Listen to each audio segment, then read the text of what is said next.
Salut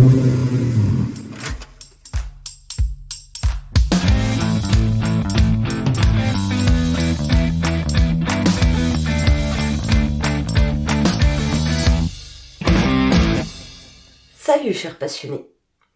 La découverte de soi est une aventure qui dure toute la vie de Meg Cabot. Intéressant.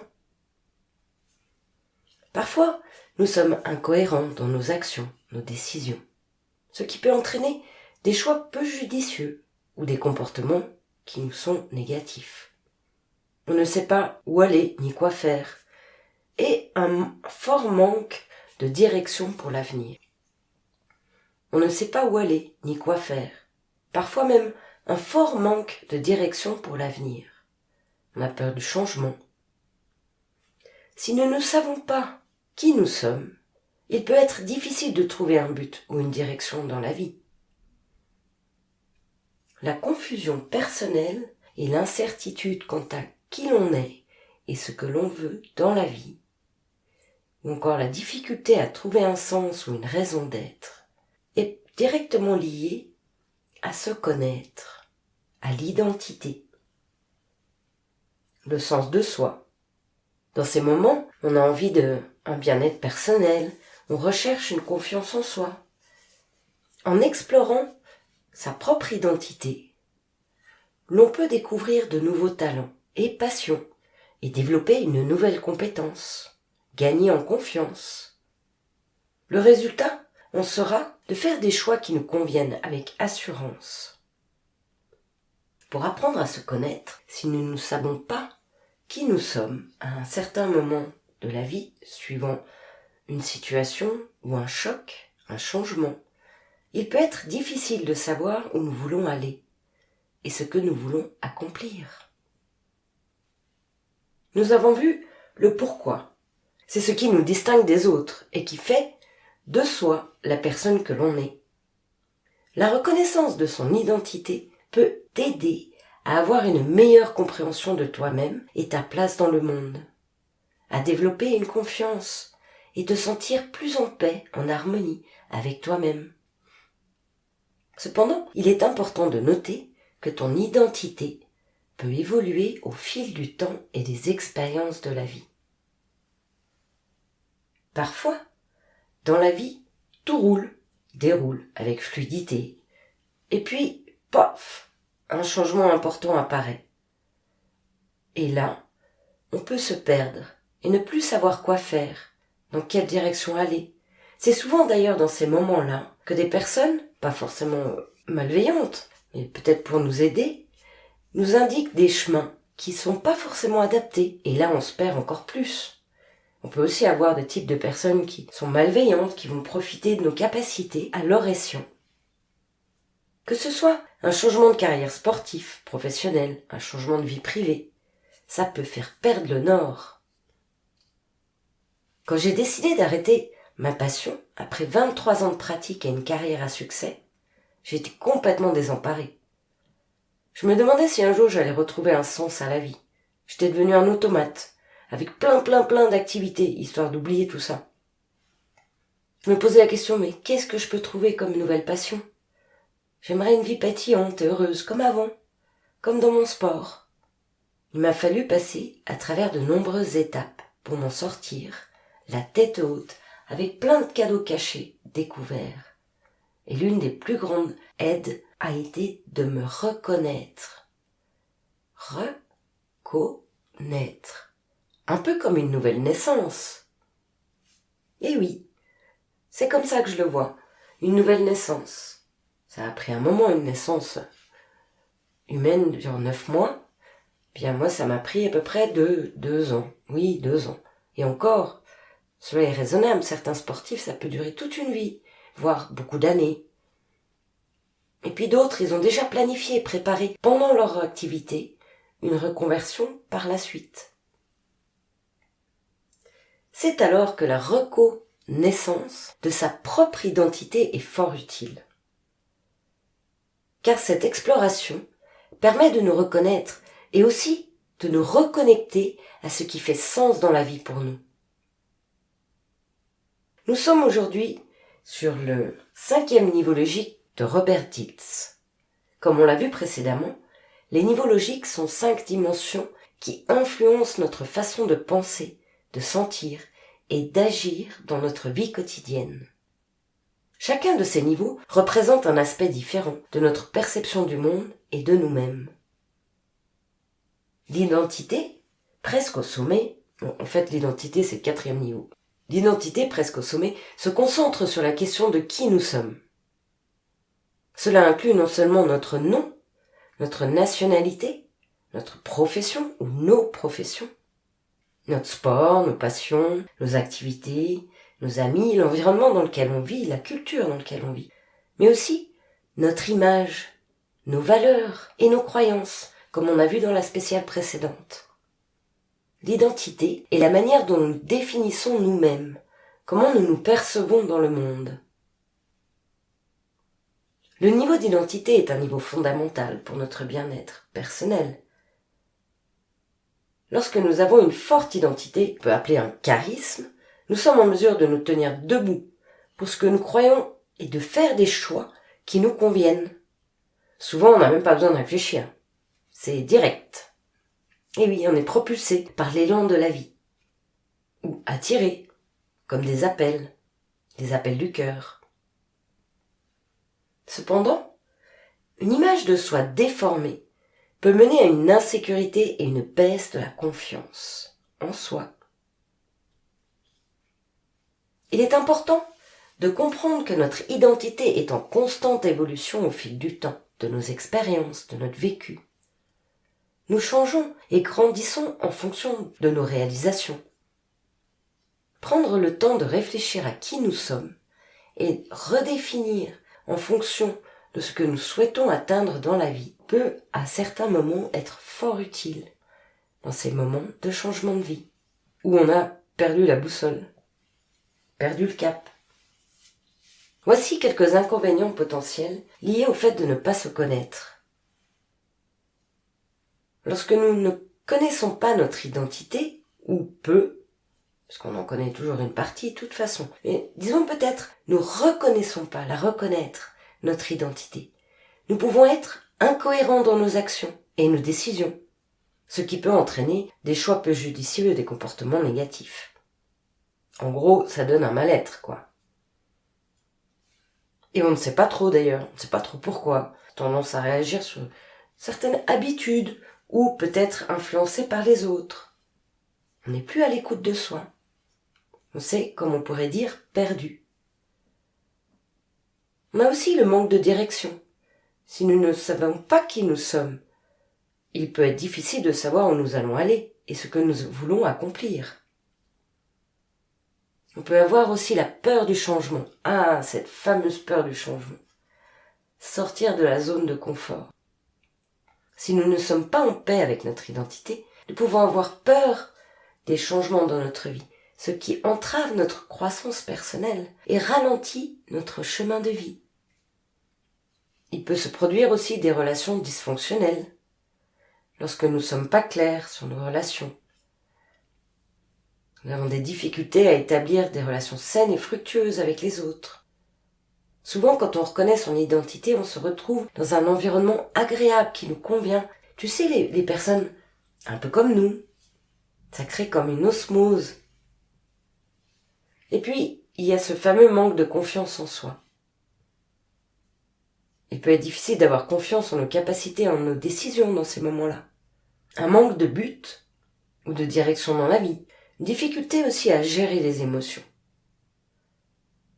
Ce qui peut entraîner des comportements impulsifs et irrationnels.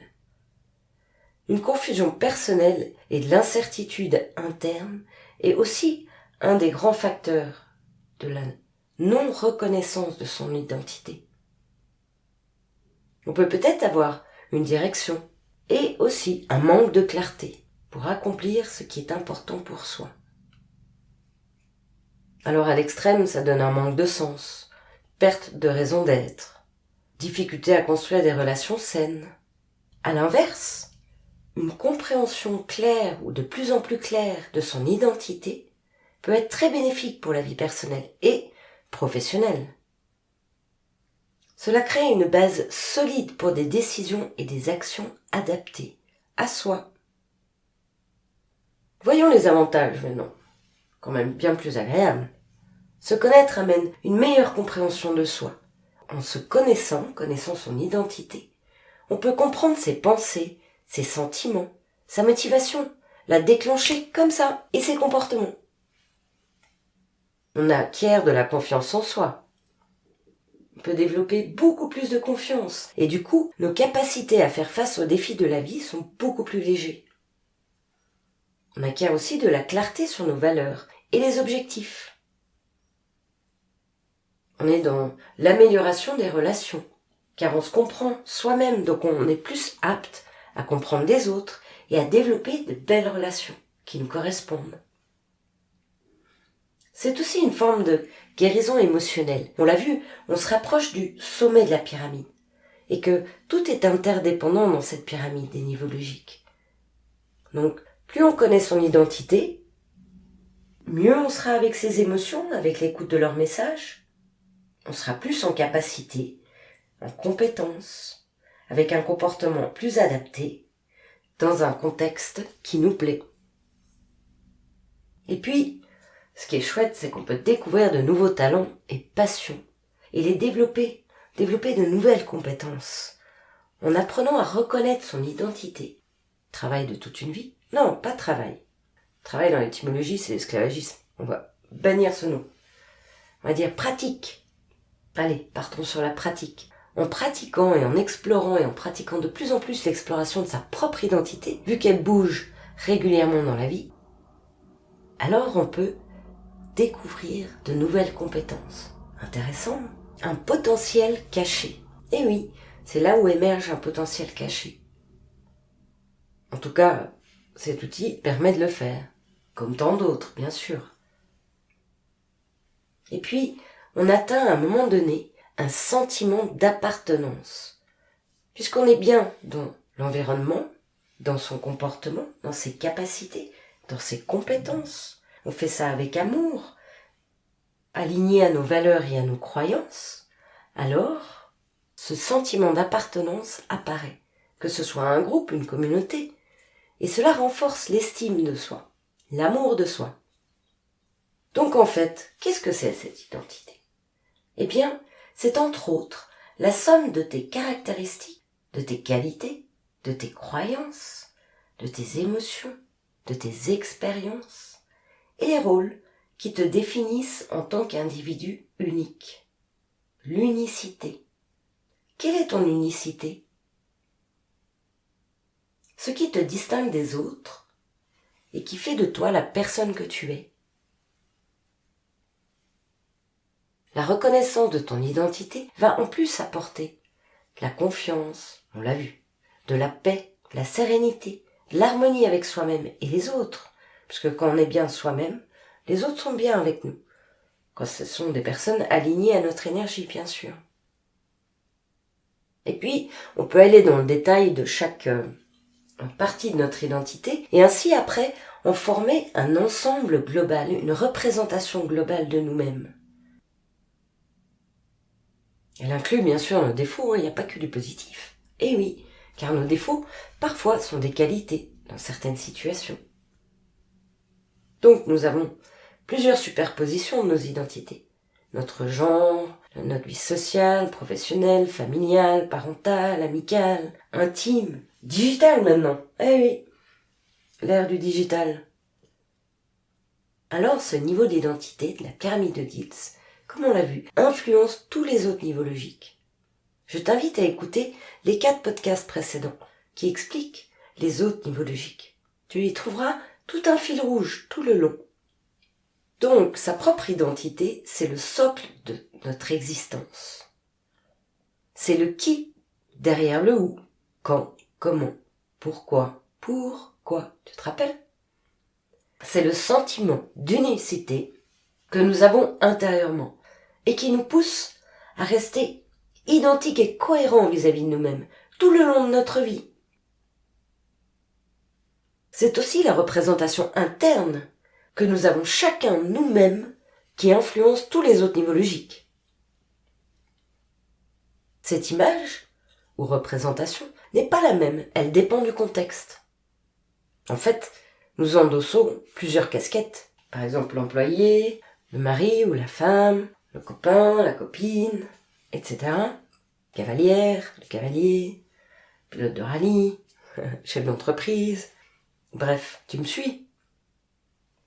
Même si c'est des identités scindées, une femme, un homme, ou salarié, ou chef d'entreprise, père, mère, etc., elles se complètent.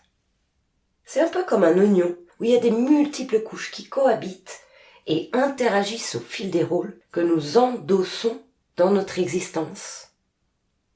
Et le plus beau, c'est que l'identité nous amène aussi à entrer en contact avec notre mission de vie.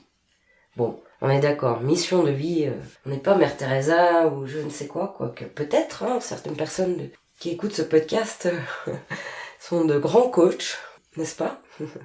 Ou de grandes personnes. De toute façon, chaque personne est grande, qu'elle soit connue ou pas. Et parlons de notre mission. Notre mission de vie, c'est un grand mot, la mission. C'est peut-être juste accomplir ce qu'on a envie. Qu'à la fin de vie, on sera heureux d'avoir réalisé tout ce chemin qui nous aura parlé, qui aura été de l'appel du cœur. Donc c'est aussi ce que nous souhaitons accomplir dans le monde, dans notre société. Alors dans le monde, c'est pareil. Ok, pas tout le monde est au niveau mondial, mais peut-être dans notre monde à nous. Voilà. Ce qui est intéressant, pour te retrouver, il y a un podcast, je crois que c'est le dernier de la saison, qui parle de la pyramide de Maslow, la pyramide des besoins. Eh bien, je t'invite à l'écouter aussi, puisqu'il est très utile dans la vie. Il permet de découvrir certaines choses qu'on n'a pas appris à l'école, malheureusement. Et puis, du coup, ça met en conscience certaines choses qui peuvent être très intéressantes et très utiles à certains moments.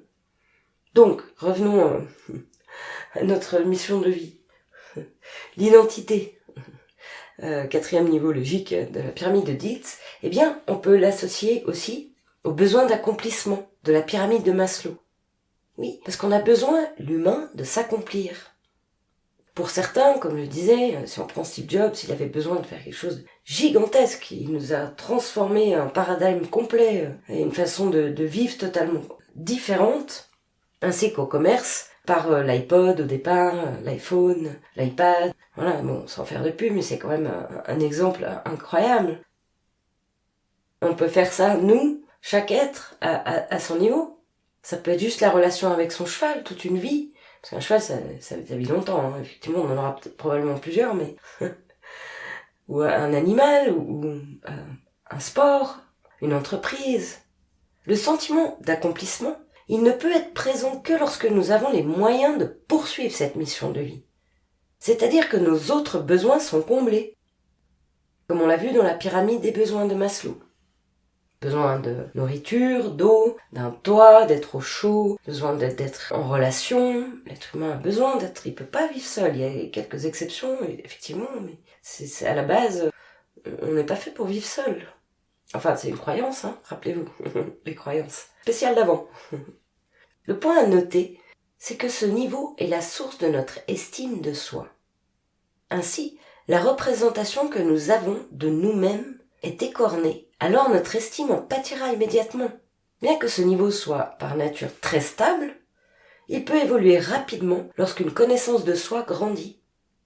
C'est-à-dire que la plupart des personnes n'ont pas besoin d'étudier, de reconnaître leur soi-même. Ils sont sur un fil, un chemin de vie, et hop, ça déroule, c'est parfait, etc. Bon, on a quand même souvent des chocs dans la vie. Ça fait partie de notre vie. Mais là, quand c'est écorné, c'est plus compliqué. Alors que quand on reprend cette connaissance de soi, on est aligné, en accord avec soi, alors le fait de la reconnaître peut lui permettre d'évoluer très rapidement. Et ainsi, notre connaissance de soi grandit. Et de belles choses se produisent, des belles surprises sur le chemin. Ah oui, tiens, dans la mission, comme exemple, le médecin. Un médecin, c'est vraiment une mission de vie, enfin, on pourrait dire carrément une vocation. Peut-être pas pour tous les médecins, mais ces médecins qui sauvent les vies, c'est magnifique, qui réparent quand on a eu un accident. Ils sont vraiment portés par une mission de soigner leurs patients. le mieux possible. Bon alors, ce niveau, il répond à la question de l'individualité. Qui, par exemple, qui suis-je pour être porteur de cet objectif? Allez, je te propose un exercice de coaching qui peut t'aider à explorer ce niveau. En 1, écris une liste de toutes les croyances que tu as sur toi-même. Et inclus tes croyances positives et négatives. Rien que de les écrire va avoir un effet. Pour chacune de ces croyances, pose-toi les questions suivantes. D'où viens-tu? Est-ce que cela est toujours vrai? Est-ce que cela te sert toujours? Ainsi, tu peux évaluer tes croyances si elles te sont bénéfiques, elles te permettent d'avancer, ou plutôt si elles te freinent. Elles t'empêchent d'avancer d'une façon fluide. Pour les croyances négatives d'ailleurs, demande-toi s'il est possible de les remplacer par des croyances plus positives et plus utiles. Et demande-toi comment tu peux renforcer tes croyances positives, les utiliser pour renforcer ta confiance. Plus tu vas utiliser tes croyances positives, plus tu seras dans le positif et tu seras bien, de mieux en mieux. Et plus tu transformes tes croyances négatives en positives, style le matin quand tu te lèves, oh j'ai pas envie de me lever, tu remplaces ça tout de suite tous les matins, tu dis oh ce matin je vais aujourd'hui je vais passer une excellente journée, quoi qu'il se passe. J'ai décidé de passer une excellente journée. Ça c'est la croyance positive. Ça propulse. Ou peut-être t'écoutes ce podcast le soir. Oh je vais passer une excellente soirée et je vais passer une excellente nuit. Essaye. Et puis revenons aux valeurs. Dans cet exercice de coaching, pour apprendre à se reconnaître, identifie les valeurs importantes pour toi. Si ça peut t'aider, on a fait les valeurs dans le podcast précédent. Et demande-toi comment tu peux aligner tes actions, tes comportements, avec ces valeurs, pour renforcer ton identité personnelle. Par exemple, alors, une valeur. Pour moi, le respect est une valeur essentielle. Si je me retrouve dans une situation où la personne ne me respecte pas, ou je suis dans le dégoût, tout de suite, j'ai besoin de rejeter la situation. Ça ne me convient pas, manque de respect, c'est pas ok. C'est donc une valeur très très forte. Et puis, en 5, demande-toi comment tu peux t'exprimer pleinement et avec authenticité en utilisant ton identité personnelle. Comment on va faire ça? Un point de désaccord. Ouais, voilà. Un point de désaccord. Bon, dans une situation de négociation, par exemple.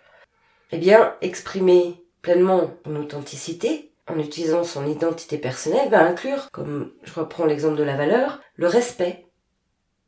Donc, peut-être, je vais aussi avoir dans une négoce avec une personne qui est un peu fourbe ou a tendance à cacher les informations, je vais affirmer ce besoin d'authenticité. Alors, ce sera relié à mon identité personnelle.